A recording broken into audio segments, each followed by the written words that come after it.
You know, we're here today to really celebrate a step forward, an investment in our community. And I will tell you that there is no one thing you could do with any parcel of land or any investment that universally everyone will say this is exactly right, but this project will stand the test of time. And as we go into the future and we make this critical investment in our community, and we come together and we do this, we will see the benefits of this project for decades and decades and decades to come. A county that is listening to our community, that is hearing and is coming in here to invest. And so I just think that this will be a joyful community center. It will be a celebration. There will be programs. There will be activities. There will be services. There will be so much good that comes out of this site right here. I want to acknowledge Supervisor Greg Cox, who is here with us here today, for his early work and efforts. Greg, we appreciate that. I want to recognize all of the county team that is so involved and invested, for Nick Machione and our Health and Human Services, Live Well, all the way across the board, the array of folks that will be in this site and everything that will be happening here.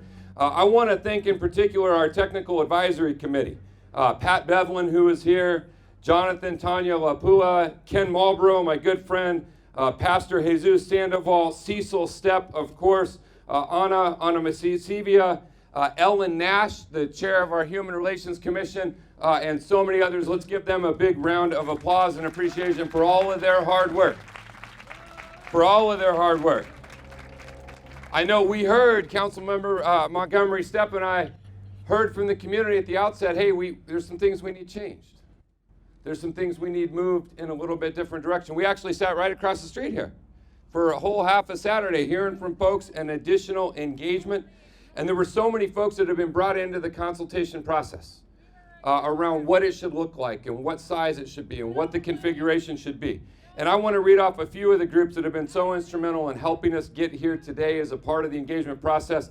Say San Diego Cultural Brokers Program, Black American Political Association of California, BAPAC, Multicultural Health Foundation, Workforce Partnership, Fancy Teens Girls Expo and Academy, Urban Beats, Urban Collaborative Project, Veterans Preference, Bayview Baptist Church, Family Resource Center, Habitat for Humanity, Survivors of Torture, Mental Health America, Hunger Coalition, Project Aware, Paving Great Futures, and so many more. And for all of you that have been a part of this project from the community, we thank you tremendously for your work.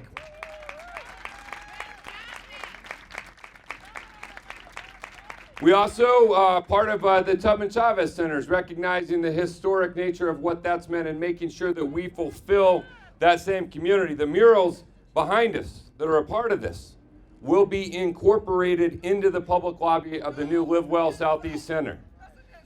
The local hire components, the number of local folks who are getting hired on this project and on this job, is a wonderful thing. And as we stand here today to break ground, construction is expected to begin in a week.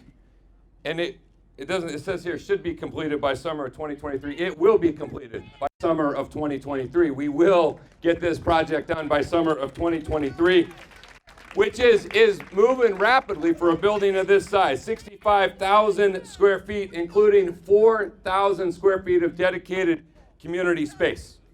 It is designed to meet the Encanto Community Plan standards. And once this building is done, it will be accessible to everyone. 300 parking spots, a variety of services, our family strengthening resources, housing assistance, employment and workforce development services, public health and behavioral health services, military and veteran services, community-based services for older adults, for those with disabilities. This project will be a win-win for our community, investing in the health and the lives and the safety.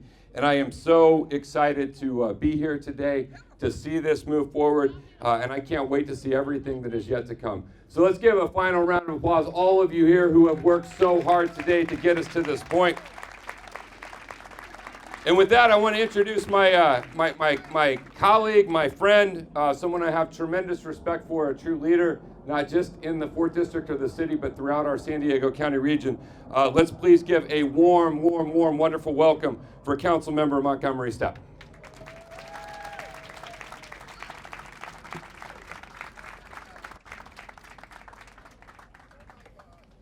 Good morning, everyone.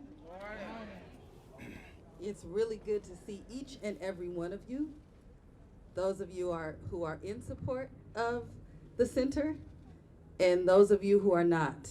I'm grateful that we live in America and we all have a right to express ourselves. And I am here, first of all, I want to thank Chair Fletcher. From day one, during my 100 days of office, we got together and we met with the community and we really revamped some of the resources that would be available in the Live Well Center. And for that, I am proud. I am proud that we were able to, I'm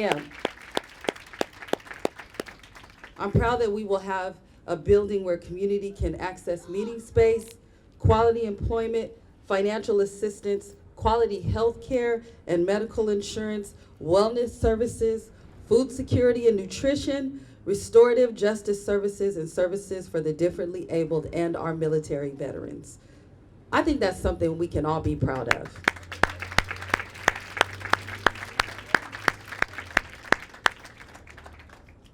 I also want to talk about some of the additional negotiation we did when I came into office. At that time, the city was going to give away the land for free. It was going to give away the Tubman Chavez land to the county. And I said, no, that's not going to happen, guys. We need the county to pay for the land, the people's land. And the county was very open to that.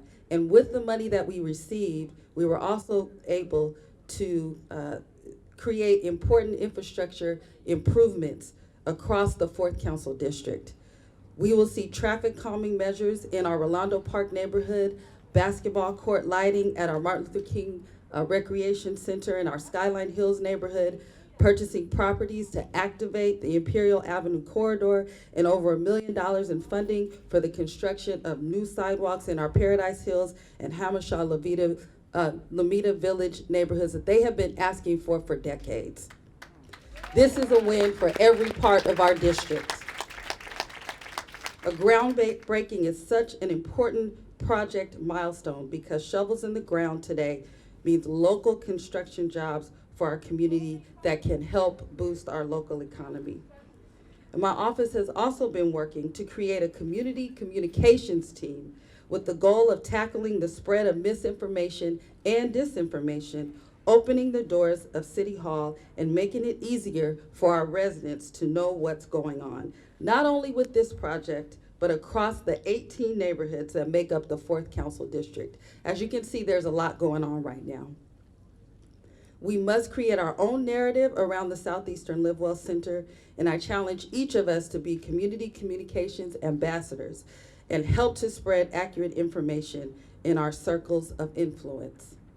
For 3 years as chair of the Public Safety and Livable Neighborhoods Committee at the city, I have been leaning in and prioritizing long neglected quality of life issues and challenging policymakers in our region to be intentional about investment in our under-resourced communities.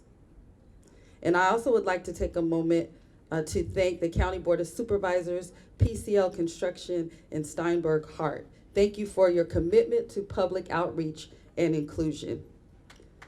Thank you, Nick and Barbara, for all of your hard work. And I also want to thank the Southeastern Live Well Center Technical Advisory Committee.